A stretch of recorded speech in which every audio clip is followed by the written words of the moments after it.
was... So are you saying that with Christianity comes peace? Yeah? So, ladies and gentlemen, what about the Crusades? the question was, and if you interrupt the answer, you'll find that you don't get to ask another question. The question was, am I saying that with Christianity comes peace? No, I'm not. I'm saying with Christ comes peace. But then the question was, what about the Crusades? So let me answer that directly. Answer it. The Crusades were launched after 7 centuries of constant Islamic aggression. Before the very first crusade was launched in 1095, Muslims had invaded the following Christian lands. They had invaded Christian Syria, Christian Jordan, Christian Palestine, Christian Egypt, Christian Algeria, Christian Libya, Christian Morocco, Christian Portugal, Christian Spain, Christian France, Christian Sicily, Christian Turkey, Christian Armenia, Christian Italy, all before the first crusade. The Crusades are a legitimate response to Islamic aggression and Islamic violence. I don't need to hear any lectures about the Crusades from people who support Islamic colonialism, Islamic imperialism, Islamic dominion and Arabization.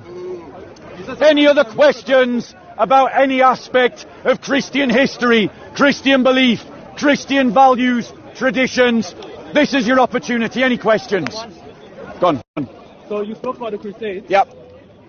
Is it the same situation with the slave trade? Because they use Christianity to convert Africans and then bring them along in ships to the Americas. Okay. What did Islam have to do with that? So he asked the question, What was the question? what does Islam have to do with the slave trade? Okay. No. Wait, Wait. Yeah, I'm going to address your full question. No, but we pay more. Let's be clear.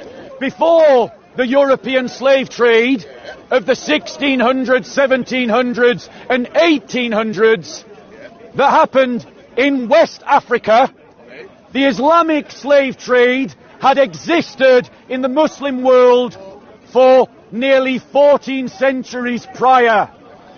For nearly, ladies and gentlemen, for nearly 11 centuries, Muslims had taken slaves across Africa, across Europe, and had taken them into the Muslim world. And all through the time that Europeans practiced slavery, for the full 300 years of the European slave trade, Muslims continued to practice their own slave trade. They continued to kidnap people from Europe. They continued to kidnap people from Indonesia, people from India, people from Afghanistan, people from Africa, and take them into the Islamic slave markets to trade them as slaves. They did this because Muhammad was a slave trader who bought slaves and sold slaves. Christians, however, have ended the slave trade multiple times at different parts of history, at different geographies around the world for the last 2,000 years. The most recent example was when William Wilberforce and the anti-slave traders convinced the British Empire, using Christian arguments, to end the British slave trade. The British Royal Navy then sacrificed blood and resources to end the slave trade around the world, including inside the Islamic world. Ladies and gentlemen, now notice, the Muslim that asked the question didn't even bother to listen to the answer, because that's how they do it. They're not interested in what you've got to say. All that they want to do is try and make a polemical point, and then they're not interested in anything you have to say afterwards, because they don't like the truth. Why did Christians try to abolish the slave trade?